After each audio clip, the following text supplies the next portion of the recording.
जय Hind to all of you. So एक important announcement है आप सभी CAPF एस्पिरेंट्स के लिए जो अभी 2021 के लिए अपियर होने वाले हैं।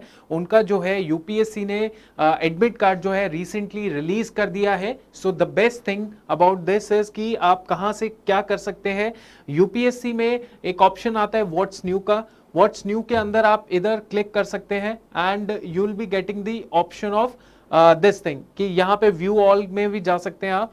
व्यू ऑल में जाने के बाद ये वाला जो लिंक है that is E admit card CAPF AC, ये आप क्लिक कीजिए और ये क्लिक करने के बाद यहाँ पे जो है लिंक एक्टिवेट हो चुका है। सो क्लिक हेयर और जैसे क्लिक हेयर किया तो आपके पास यहाँ पे to download the e admit card आया है। आप इसको क्लिक करेंगे तो आपके सामने ये ऑप्शन आ जाएगा। क्या ऑप्शन आएगा कि these are the important instructions that you have to read. अच्छा, इसमें क्या है, इंपॉर्टेंट इंस्ट्रक्शंस में दिया हुआ है, बहुत अच्छे से आप चेक कर लीजिए कि आपका जो एडमिट कार्ड है उसमें कोई दिक्कत तो नहीं है, कोई स्पेलिंग मिस्टेक्स तो नहीं है, ठीक है। और अगर ऐसी हैं तो आप जल्दी से जल्दी यूपीएससी को इमीडिएटली फोन करेंगे। उसके बाद अपना जो है name, roll number, registration ID, name and year of the examination, वो आप पूरा प्रॉपर चेक कर लीजिए, उसमें दिया है। फिर उसके बाद अपना जो ई एडमिट कार्ड है आपको उसका प्रिंट आउट लाना पड़ेगा और जो भी आपके पास फोटो ID कार्ड होगा ओरिजिनल वो आपको दिखाना पड़ेगा अपने एग्जामिनेशन टाइम के समय, ठीक है। जहां पे आपका ई एडमिट कार्ड जो है प्रॉपरली यहाँ पे एडमिशन तभी होगी जब आपके पास ये दोनों चीजें होंगी, एडमिट कार्ड और आपका photo ID, original photo ID। E admit card must be preserve तब तक जब तक कि आपके पास फाइनल रिजल्ट नहीं आता CAPF का। जो अपना जो रिजल्ट है, पहले पेपर 1 पेपर 2 का कट ऑफ का रिजल्ट आता है, उसके बाद physical, medical and then interview, तो तब तक आपको अपना ई एडमिट कार्ड बहुत ही संभाल के रखना पड़ेगा। आई वुड हाईली सजेस्ट कि आप जब डाउनलोड करते हैं, फोन से डाउनलोड कर लेते हैं, तो उसको सिंपल आप एक काम कर सकते हैं, आप अपना ईमेल ID के अंदर भी सेंड कर दीजिए ताकि वो ईमेल ID आपके पास हमेशा रहे। स्टार्ट उसको कर देना, स्टार्ट करके आपका ईमेल ID के अंदर वो सेव रहेगा बहुत अच्छे से। और ये सारी चीजें हैं। उसके बाद इसके अलावा जो है, जो भी वेन्यू, एग्जामिनेशन वेन्यू है विल बी क्लोज, 10 मिनट से पहले आपको वहां पे एंट्री लेनी पड़ेगी।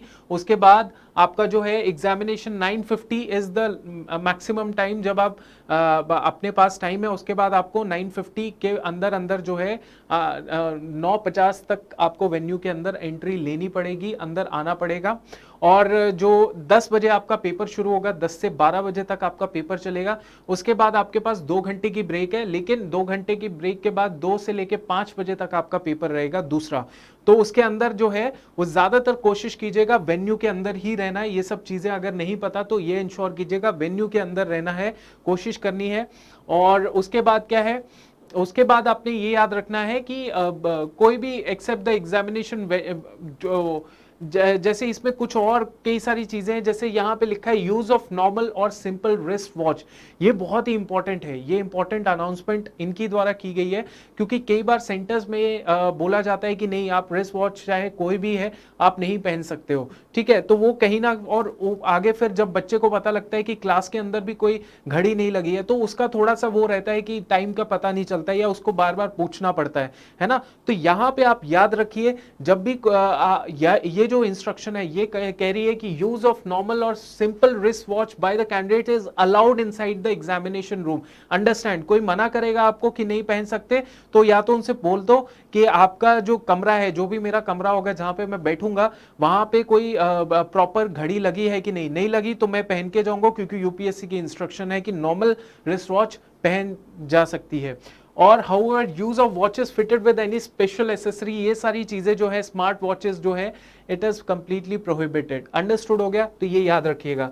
पेनल्टी होती है रॉन्ग मार्क्स के लिए, ये आपको पता ही है। Now there is a very important point जो आपने अंडरस्टैंड करना है कि ब्लैक बॉल पॉइंट को यूज किया जाएगा। ब्लैक बॉल पॉइंट जो है विल नॉट बी इवेल्युएटेड। अगर कोई ब्लैक बॉल पॉइंट के अलावा कोई पेन है तो वो जो आंसर शीट है वो चेक नहीं की जाएगी। लेकिन रिमेंबर वन थिंग, पेपर 1 के अंदर तो ये काम करेगा, पेपर 2 के अंदर आप ब्लू पेन भी यूज कर सकते हैं, ब्लू पेन भी यूज कर सकते हैं पेपर 2 के अंदर। पेपर 1 के लिए black ball pen is used, ठीक है, शुड बी यूज्ड। और आपकी do not have the clear photograph on this, will have to bring the photo ID। आपका जो फोटो जो आपका ई एडमिट कार्ड है उसमें अच्छे से आपकी फोटोग्राफ नहीं दिख रही है तो फोटो आईडी के अंदर आपका क्रॉस चेक किया जाएगा and then you will be आपको भेजा जाएगा। और उस टाइम पे आपको एटलीस्ट 2 पासपोर्ट साइज फोटोग्राफ अपने पास रखनी ही पड़ेगी ताकि जरूरत पड़े तो यूज की जा सके। पेपर 2 में देखिए, पेपर 2 में द मीडियम ऑफ सिंपल सी चीज है, the medium of essay writing should be same as opted by and allowed by the commission. इसमें क्या है, may note that all the entries in the OMR sheet for objective paper 1, देखो paper 1 का जो objective pattern है उसमें जो भी आप एंट्रीज कर रहे हो वो जो होनी चाहिए एंट्रीज जो है scannable attendance for both paper 1 should be filled with the black ball point pen. अब मैं आपको क्लियर कट अच्छे से समझा देता हूं।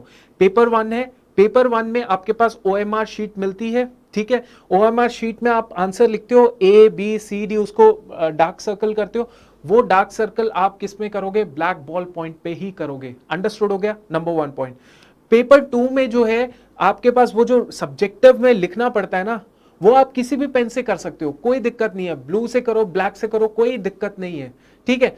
लेकिन अब पेपर तो ये क्लियर हो गया, किसी भी पेन से कर सकते हो। लेकिन अब पेपर 1 में जो आपके पास वो आती है ना, जब आप पेपर दे रहे होते हो और आपके पास अटेंडेंस शीट आती है उसमें भी आपको डार्क सर्कल करना पड़ता है, आपको साइन करना पड़ता है, that needs to be in black ball point pen.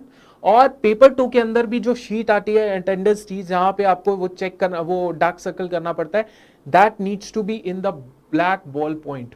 समझ आ गया? तो इतना आई थिंक समझ आ गया। पेपर 2 के अंदर आप ब्लैक बॉल पॉइंट पेन ही यूज करोगे इन केस ऑफ वो जो अटेंडेंस शीट होती है जहां पे ओएमआर शीट होती है वो आपको करनी पड़ती है। बाकी पेपर 2 के अंदर आपको वो जो सब्जेक्टिव लिखना पड़ेगा ना प्रॉपर, उसको आप किसी भी पेन से लिख सकते हो, इतना आपको अंडरस्टैंड करना है। This is what it is saying, ठीक है। The medium of प्रेसी writing component skill will be English only. Paper 2 में आपको पता ही है, पेपर 2 में सिर्फ ऐसे होता है जहां पे आपके पास ऑप्शन आता है हिंदी या इंग्लिश में, बाकी जितना भी होता है that is in English only, ठीक है। Attract the venue at least 1 day and this wearing of mask and face cover is mandatory for all the candidates. पहनना पड़ेगा, कैंडिडेट विदाउट मास्क नहीं अलाउ किया जाएगा। और candidate however will have to remove their mask for verification. Verification के time पे आपको remove करना पड़ेगा और अपना खुद का हैंड सैनिटाइजर स्मॉल साइज लेकर आना पड़ेगा to follow the covid norms of social distancing as far as this and this is concern. So अभी तक तो मैंने ये नहीं पढ़ा यहाँ पे कुछ भी एज सच कि यहाँ पे बोला हुआ है कि आपको वैक्सीनेटेड होना पड़ेगा, है ना। हमने तो नहीं पढ़ा, हमने सब कुछ देख लिया इसमें कि क्या है क्या नहीं है, बट अभी तक ये नहीं बोला कि you have to be vaccinated before giving the exam. So आप ये सारी जो मिथ्स हैं या रूमर्स फैल रहे हैं वैक्सीनेटेड ये वो फलाना, ऐसा कुछ भी नहीं है इन चीजों के अंदर, ठीक है। अब आपने क्या करना है, आपने अब ये सारी जो है ये आपने पढ़ी लिया है, अब यस कर दो इसके अंदर।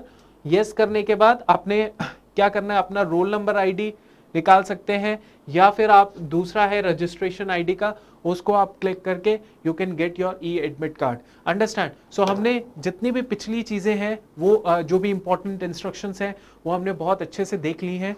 और कोई डाउट, कोई क्वेरी या कोई मोटिवेशन में कमी है आपके तो डू लेट मी नो। हम लोग बूस्ट करने की पूरी कोशिश करते हैं और मैंने लगभग 120 से ज़्यादा 2, 2.5, 3 महीने के अंदर वीडियोस बनाई है CAPF के ऊपर। तो वो सारी वीडियोस के अंदर बहुत ऐसे ऐसे कंटेंट है जो मेरा पास्ट एक्सपीरियंस है उसको ही मैंने वीडियो के अंदर डाला है। सो अगर कोई दिक्कत है तो आपको कोई माइक्रो कोर्स के अंदर कोई दिक्कत आ रहा है, माइक्रो कोर्स मतलब कोई टॉपिक है जो आपको नहीं समझ आ रहा, कोई ऐसी चीज़ है जो आपको नहीं आ रही है, कोई मॉड्यूल साइंस का पूरा मॉड्यूल है जो नहीं आ रहा, मैथमेटिक्स का कोई मॉड्यूल है वो नहीं समझ आ रहा, रीजनिंग का कोई चीज़ है जो नहीं आ रही, तो उस सिचुएशन में best you can do is आप वहाँ पे जाइए, हमारी अभिपीडिया की साइट है, पोर्टल है, वहाँ पे जाके you can get the facility of enrolling in those modules. Understand? और कोई भी डाउट क्वेरी है you can all go and check the number that is 8894320850. इसमें आप WhatsApp कीजिए and we are happy to help you out in the situation. ठीक है, चलिए, थैंक यू, जय हिंद।